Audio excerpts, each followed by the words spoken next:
This podcast is brought to you by Enlightening Learners Academic Coaching and Tutoring Services. In this presentation, we're going to learn how to graph linear equations. Your guided questions: identify the parts of a linear equation. Why does a linear equation create a straight line? How do you determine the x and y coordinates of a linear equation? And what are the best values to choose when substituting? So the standard form of an equation is ax plus by equals c.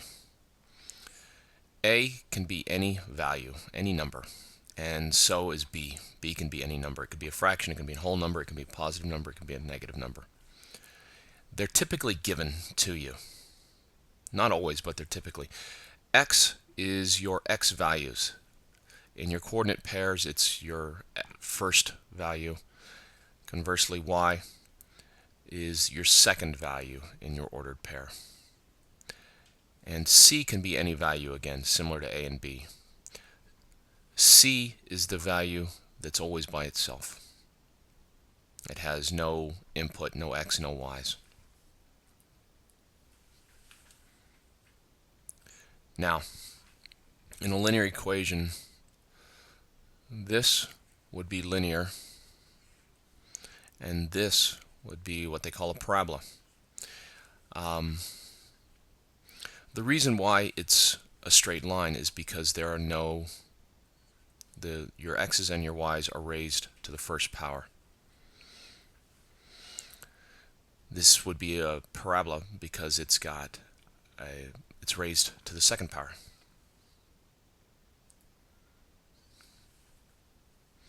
So here's essentially the easiest way to work these problems.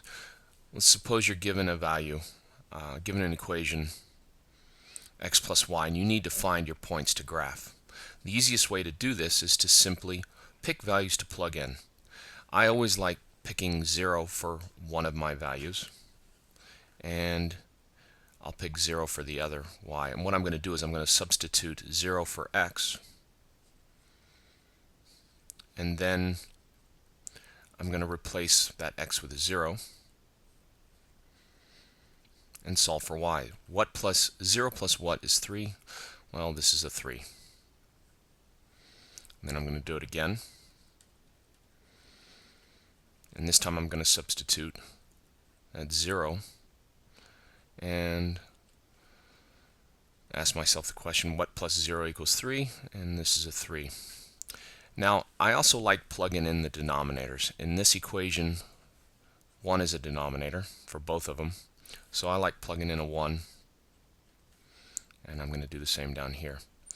And x plus y equals 3. This time I'm going to substitute 1 for y.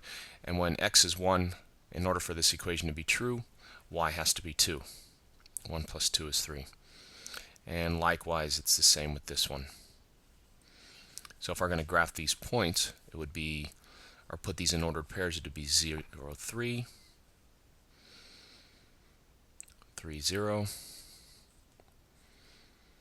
1, 2, and finally 2, 1.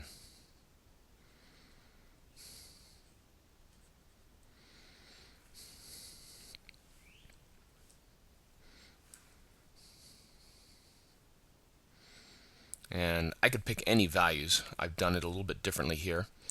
I pick 0, 3, 3, 0, and when I plug in a negative 3 plus what equals 3? Negative 3 plus 6 equals 3. So if I'm going to graph these, 0, 3 would be, I don't move to the right or left, and I go up 3.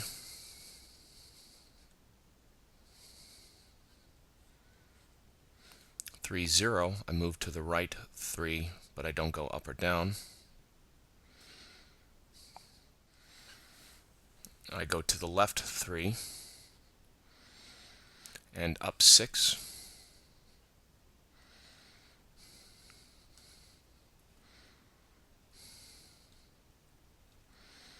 Now you notice that there's a straight line that's being formed here. Whenever you don't have a straight line, if your points don't connect up, again, you notice that you've made a mistake at some point.